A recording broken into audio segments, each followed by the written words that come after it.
Good afternoon.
wonder if there's going to be less appeal to joining the organization with the current management bringing. Good afternoon, everyone. Welcome to today's Lunch and Learn web series. My name is Michael Cooper, and I am from Serrano LLC. Today's presentation is called Behind the Curtain, Understanding Beneficial Ownership Information Reporting. So as I mentioned, I'm from Serrano LLC. Many people here today know who Serrano is, but what is Serrano? So Serrano is simply an acronym that stands for Strategic Advisory Accounting and Tax Optimization. So I would like to just take a moment and introduce myself to you guys. So again, as I mentioned, my name is Michael Cooper. I'm a CPA and one of the partners here at Serrano LLC. At the top, you can find my email address along with my phone number. So a little bit about me. I joined Serrano Kalamas CPA PC about 5 years ago. I have my bachelor's degree in business management from Farmingdale State College. I also have my master's in accounting from Hofstra University, and I was issued my CPA license by the state of New York in June of 2022. I'm very much dedicated to helping my clients achieve business success by helping them establish practical tax and financial processes and delivering services that meet each client's unique objectives. My area of expertise include tax preparation and planning for corporations, partnerships, and individuals. So let's talk about what we have on the agenda today. So the first thing we're going to be discussing, and it's what you're all here for, is the Corporate Transparency Act. So what is the Corporate Transparency Act? We're going to discuss the requirements for filing the BOIR, otherwise known as the Beneficial Ownership Information Report. After, we'll discuss the exceptions that are allowed, what company applicants are, what information is to be reported, and the due dates and potential penalties that could be assessed. And then we'll end it up with some questions at the end. So let's get started. So what is the Corporate Transparency Act? So Corporate Transparency Act, or the CTA, was a federal law that became effective January 1st, 2024. It requires certain entities, including many small businesses, to report information about the individuals who ultimately own or control them, also known as their beneficial owners, to the Financial Crimes Enforcement Network, otherwise known as FinCEN, which is part of the U.S. Department of the Treasury. So the CTA requires that entities report information to FinCEN to supply that information, or to allow FinCEN to supply that information to law enforcement and other government agencies, as well as certain financial institutions. Agencies and institutions authorized to receive this information may then use it for several specified purposes, most significantly combating money laundering and other illicit activities that involve shell companies. Beneficial ownership collection requirements for financial institutions, in contrast, are primarily intended to ensure that the financial institutions know their customers and thus can prevent their themselves from being used to facilitate illicit activity. All right, that's cool. So what is the BOIR? That's going to be the first question. Text me your address again. Mute yourself. Mute yourself. The rest of us can't hear. Beneficial owner.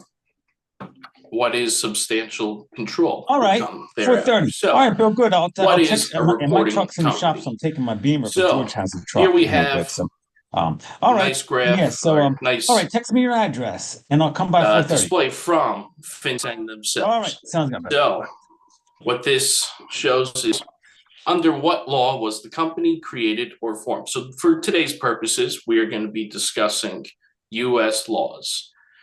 So, companies created under U.S. laws. Is the company a corporation?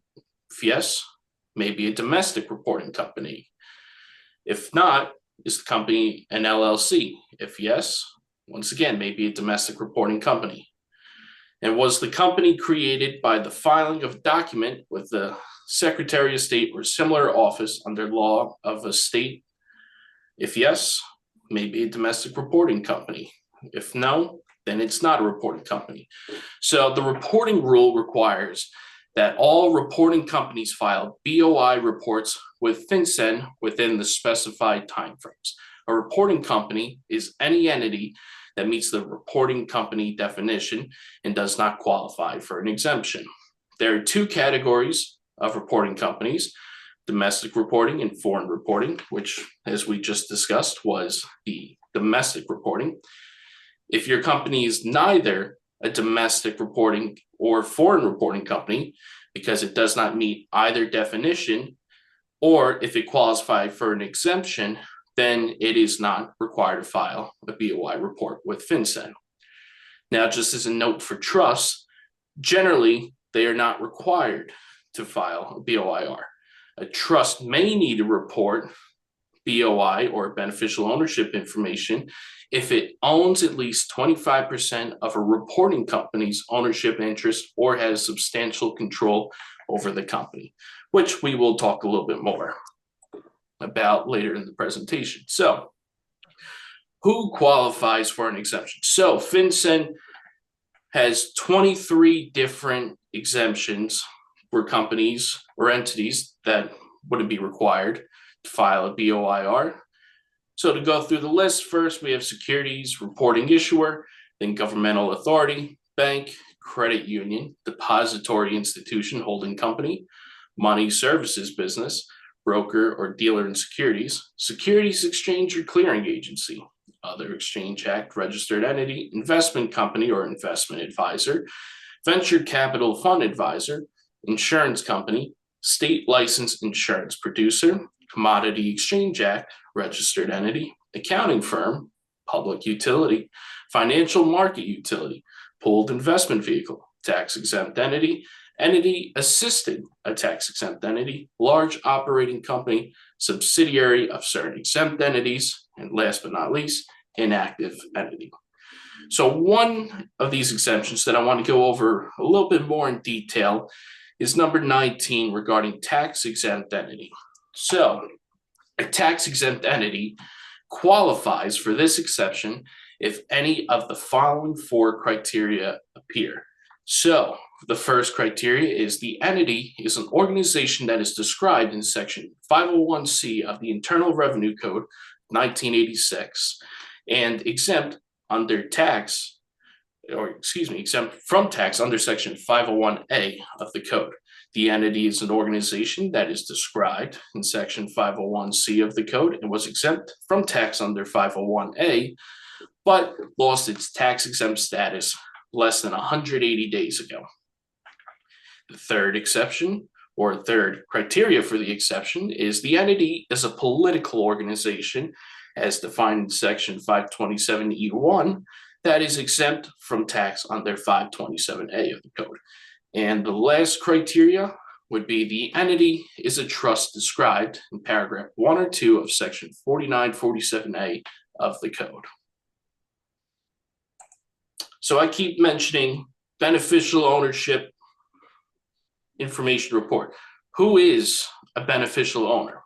So a beneficial owner is any individual directly or indirectly exercises substantial control over a reporting company or owns or controls at least 25% of the ownership interest of a reporting company. A reporting company can have multiple beneficial owners. For example, a reporting company could have one beneficial owner who exercises substantial control over the reporting company and a few other beneficial owners who control or at least who own or control at least 25% of the ownership interests of said company. A reporting company could have one beneficial owner who both exercises substantial control and owns or controls at least 25% of the ownership interest in the reporting company. There is no maximum number of beneficial owners who must be reported. So what is substantial control? So substantial control, any individual exercises substantial control over a reporting company if the individual meets any of the four general criteria. First one being the individual is a senior officer. Next one, the individual has the authority to appoint or remove certain officers or a majority of directors of the reporting company. Third is the individual is an important decision maker. And the fourth one is the individual has any other form of substantial control over the reporting company. So what is substantial control? So we just talked about those couple criteria. So senior officer, any individual holding the position or exercising authority of a president, a CFO, general counsel, CEO, COO, or any other officer, regardless of official title, who performs a similar function as these officers. I mentioned appointment or removal authority. So any individual with the ability to appoint or remove a senior officer or majority of the board of directors or similar body. Now, I think one that really could potentially apply to many of us would be important decision maker. So any individual who directly determines any individual who directs, determines, or has substantial influence over important decisions made by the reporting company, including decisions regarding the reporting company's business, such as nature, scope, and attributes of the business, the selection or termination of business lines or ventures or geographic focus, the entry into or termination or the fulfillment or non-fulfillment of significant contracts.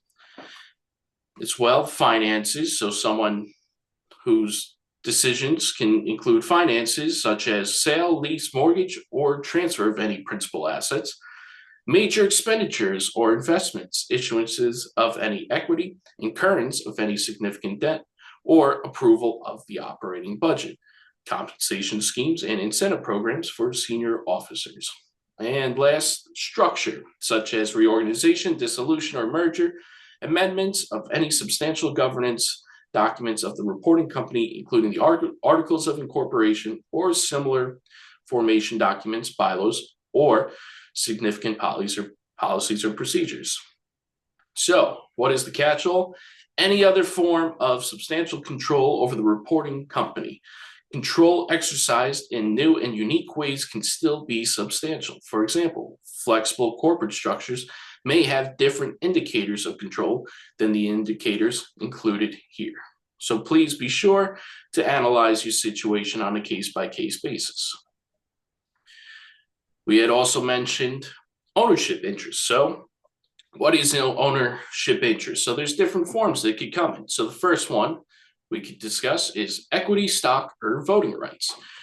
Any interest classified as stock or anything similar, regardless whether it confers voting power or voting rights, even if the interest is transferable. Examples include equity, stock, or similar instrument, pre-organization certificate or subscription, transferable share of or voting trust certificate or certificate of deposit for an equity security, interest in a joint venture, or certificate of an interest in a business trust. Another form of ownership interest is capital or profit interest. So, any interest in the assets or profits of a company organized as an LLC or limited liability company, which is similar to stock in a corporation and sometimes referred to as a unit. Third example would be convertible instruments. Any instrument convertible into equity, stock, or voting rights, or capital or profit interest, whether or not anything needs to be paid to exercise the conversion. The related items are also ownership interests. Any future of any convertible instrument, any warrant or right to purchase, sell, or subscribe to a share or interest in equity, stock, or voting rights, or capital or profit interest, even if such warrant is right, or even if such warrant or right is a debt. Sorry about that. Another form, option or privilege. So any put, call, straddle, or any other option or privilege of buying or selling equity stock or voting rights, capital or profit interest, or convertible instruments, except if the option or privilege is created and held by others without the knowledge or involvement of the reporting company. Catch-all, any other instrument, contract, arrangement, understanding, relationship, and mechanism used to establish ownership. As a note for trust, the following individuals may hold ownership interest in a reporting company, though or through trust or similar agreement. So a trustee or individual with the authority to dispose of trust assets, a beneficiary who is the sole permissible recipient of trust income and principal, or who has the right to demand a distribution or withdraw substantially all of the trust assets, and a grantor or settlor who has the right to revoke or otherwise withdraw trust assets. So let's take a look at an example together. So the first example here, the reporting company is a limited liability company, or LLC. Individual A is the sole owner and president of the company and makes important decisions for the company. No one else owns or controls ownership interest in the company or exercises substantial control over the company. So let's take a look here at this little graph. So reporting company, as we mentioned, it's an LLC. The ownership interest is capital profit interest only. 100% goes to individual A, and individual A is the president and makes important decisions. So for this example, the answer would be individual A is the beneficial owner of the reporting company, and by two different ways. So the first one being that the individual exercises substantial control over the company because individual A is a senior officer of the company, such as president. And the second being that individual A owns at least 25% or more of the reporting company's ownership interest. So now let's take a look at another example. So the reporting company is a corporation. The company's total outstanding ownership interest are shares of stock. Three people, individuals A, B, and C, own 50%, 40%, and 10% of the stock, respectively. One other person, individual D, acts as the president for the company, but does not own any stock. So let's take a look at our visual here. So reporting company, as we mentioned, is a corporation. Ownership interest is stock. So we have two individuals here that own 25% or more in individuals A and B. And then we have individual C that owns only 10%. But individual D is the president of the corporation. So who are the beneficial owners?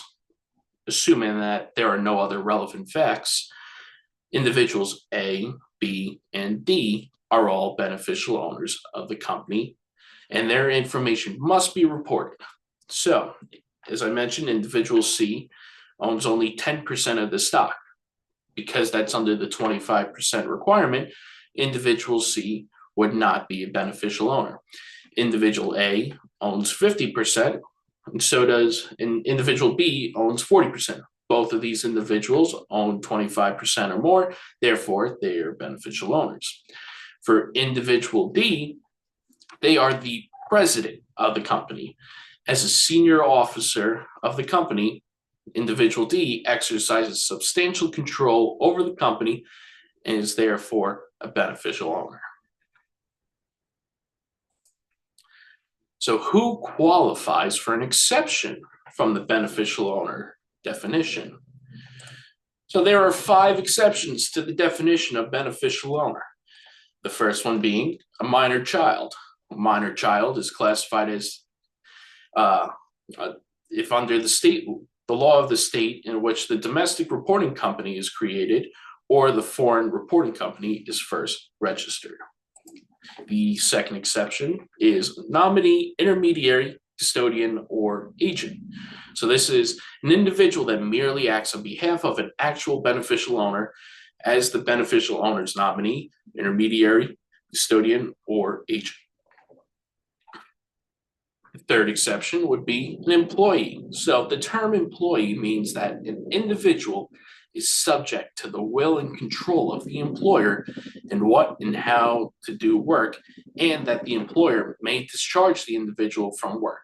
So the individual's substantial control over or economic benefits from the reporting company are derived solely from the employment status of the individual as an employee, and the individual is not a senior officer at the reporting company.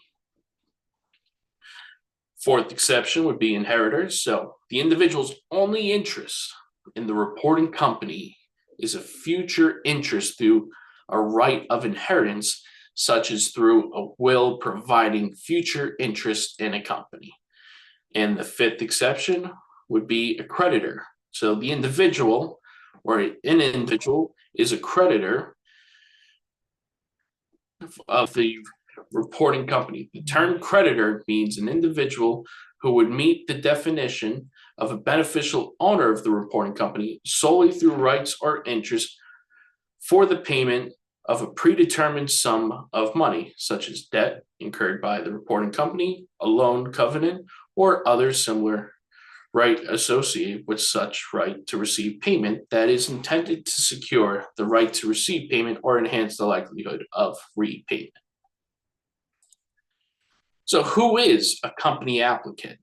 So each company that is required to report company applicants will have to identify and report to FinCEN at least one company applicant, and at most two. So there are two categories of company applicants.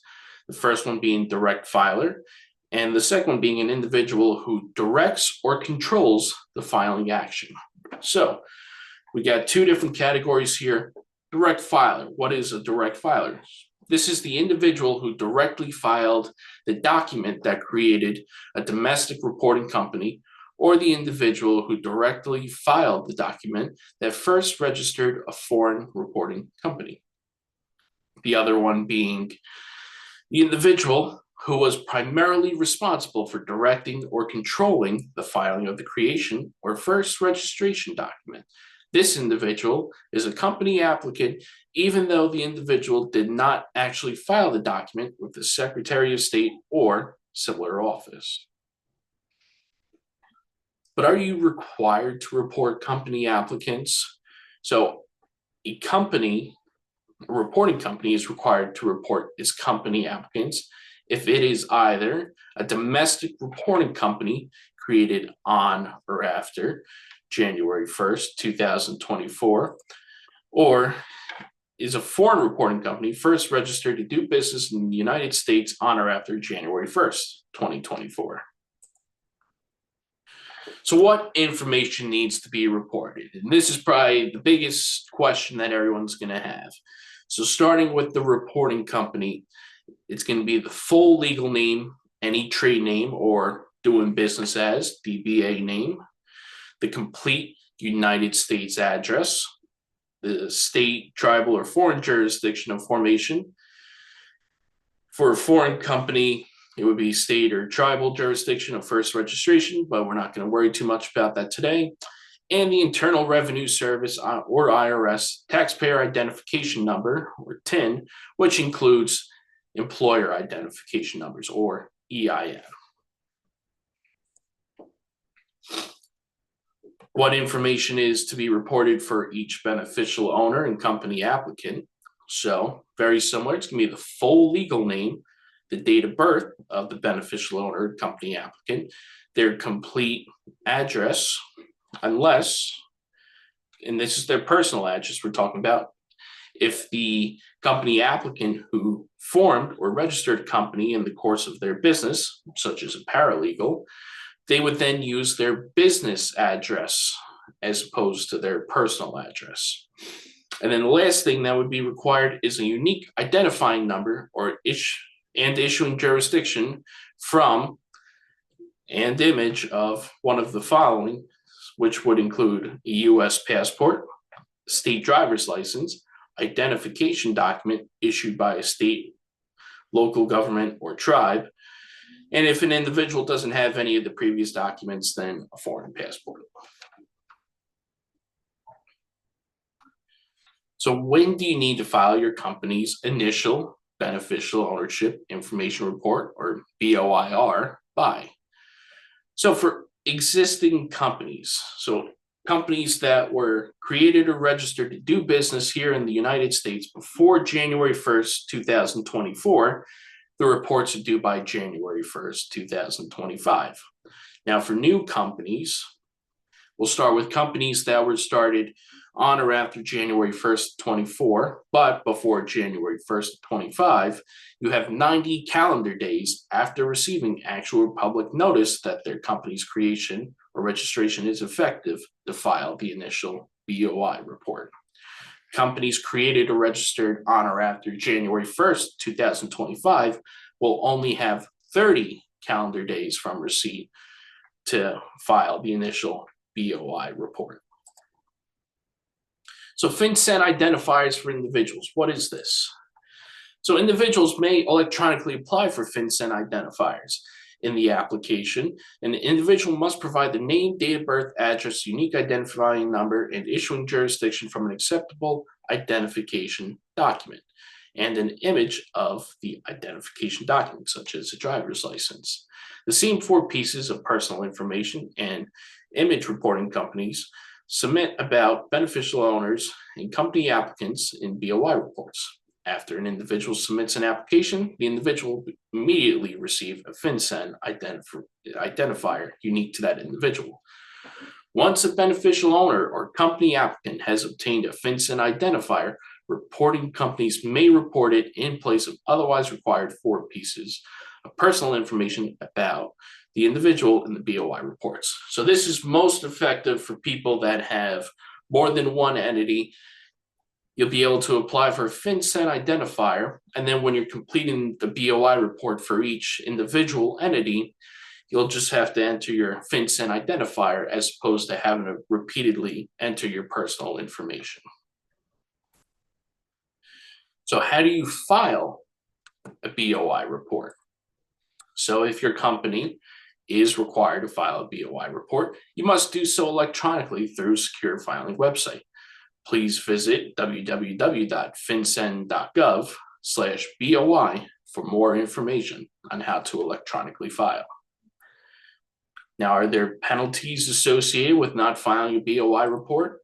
Well, if you fail to comply with the BOIR requirement, there can be up to $500 a day in civil penalties, up to $10,000 per entity, and criminal penalties of up to 2 years of imprisonment. So updated or corrected reports. So we just talked about filing your initial BOI report, but what if you have to make an update or correct your reports? So if there is any change to the required information about your company or its beneficial owners, your company must file an updated BOI report no later than 30 days after the date on which the change occurred. Make sure you write that down, 30 days. The same 30-day timeline applies to changes in information submitted by an individual in order to obtain a FinCEN identifier. So here are some examples examples of changes that would require an updated BOI report. One example being any change to the information reported for the reporting company, such as registering a new DBA. Another example would be a change in beneficial owners, such as a new CEO, a sale that changes who meets the ownership interest threshold of 25%, or the death of a beneficial owner. Do note, when a beneficial owner dies, resulting in changes to the reporting company's beneficial owners, report those changes within 30 days of when the deceased beneficial owner's estate is settled. The updated report should, to the extent appropriate, identify any new beneficial owners. Another example would be any change to the beneficial owner's name, address, or unique identifying number provided in the BOI report. So what this means is if a beneficial owner obtained a new driver's license or other identifying document that included a change name, address, identifying number, the reporting company would have to file an updated BOI report with FinCEN, including an image of the new identifying document, such as driver's license. Report any changes to previously reported personal information about a company applicant. So that is why we have to ensure that if there's ever any changes, you want to make sure that you're getting that corrected or updated BOI report submitted. For any additional resources about BOI, please visit either FinCEN's website at www.fincen.gov/BOI. You could also check out the FinCEN Small Entity Compliance Guide, which goes more in depth about the requirements for BOIR. As well, please visit our website, www.saranto.com/BOI for more information. At this time, would like to take any questions that there are. And I would also like to thank you for attending today's Lunch and Learn webinar. Again, my name is Michael Cooper with Saranto LLC.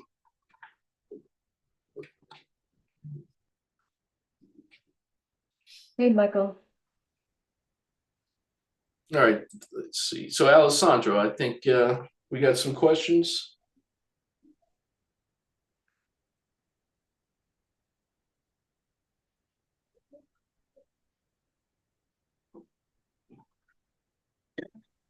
If you guys have any questions, you can put them in the chat and we'll answer them first come, first serve.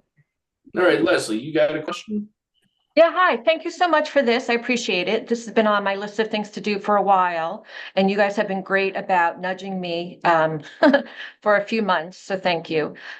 This is not state specific, right? This is federal? Yeah. Okay.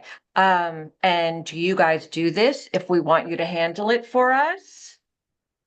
Currently, we are not completing the BOI reports due to the liability associated with the reports. Yeah, you guys told me that before. I forgot. Thank you. Otherwise, I thought it was really a nice synopsis, and I appreciate your time. Thank you. I appreciate it. Thank you.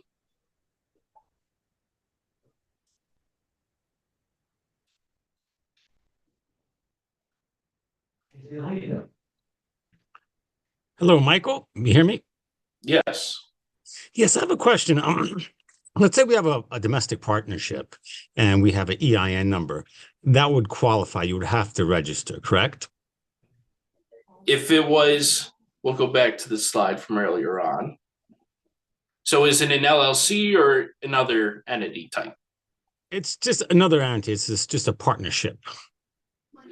Yeah, so a partnership, if it's an LP, LLP, that falls under, was the company created by the filing of a document with the Secretary of State or any similar office under the law of the state? If that's the case, then yes. Okay, so it's New York State if it was filed under the Secretary of State. Okay, Yes. I got it. I have another question for you. Let's say you have 4 partners and one of them owns 40% and the other one owns 20%. So only those 2 partners have to register all their information, or So does it's every anyone, every partner who has under 25%, do they file also, or is it 25% and above has to be on there? How does that work as far as? yeah, so it's anyone that either owns 25% or more, or they have substantial control over the entity. So again, if they're a senior officer, if they have the control to appoint or remove authority within the entity, or they're an important decision maker, they would be considered a beneficial owner. Okay, what if you have 5 partners and they all own 20%? From that perspective, under 25%, they're not beneficial owners, but then who has substantial control? So the members that have substantial control would be the beneficial owners. Could it be one owner that has substantial control? It could be one, it could be an unlimited amount. Okay, that's a question I want to ask. But anybody who owns 25% or more must be listed with the address, Yeah. everything. Okay, I Correct. got it. Gotcha. All right, thank you. No problem. Mike, you have a question in the chat from Jackie Pacman? Let's see. You mind reading it for me? No problem.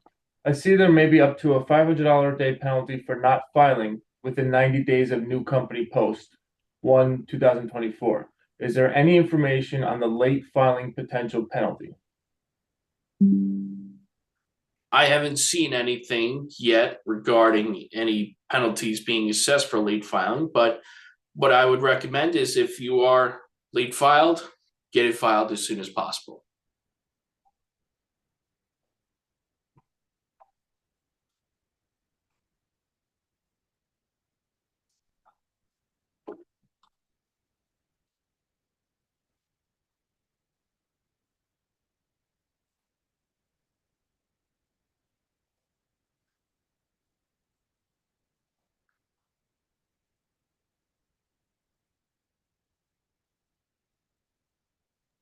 I just added the link to the FinCEN website to file your report in the chat if anybody needs it.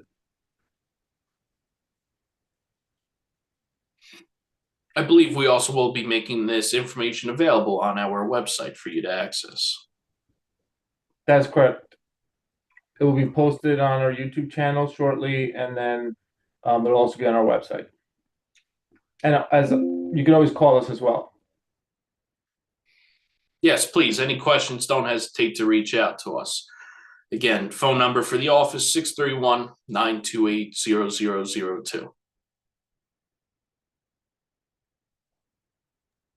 Does anybody have any more questions?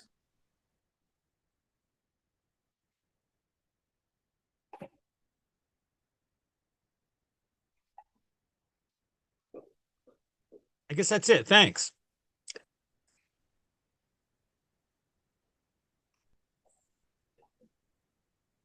All right, well, I want to thank you all for attending today's Lunch and Learn webinar. Again, my name is Michael Cooper from Serrano LLC, and I wish you all a wonderful weekend. And again, please don't hesitate to reach out with any questions. Thank you. Thanks. Bye-bye.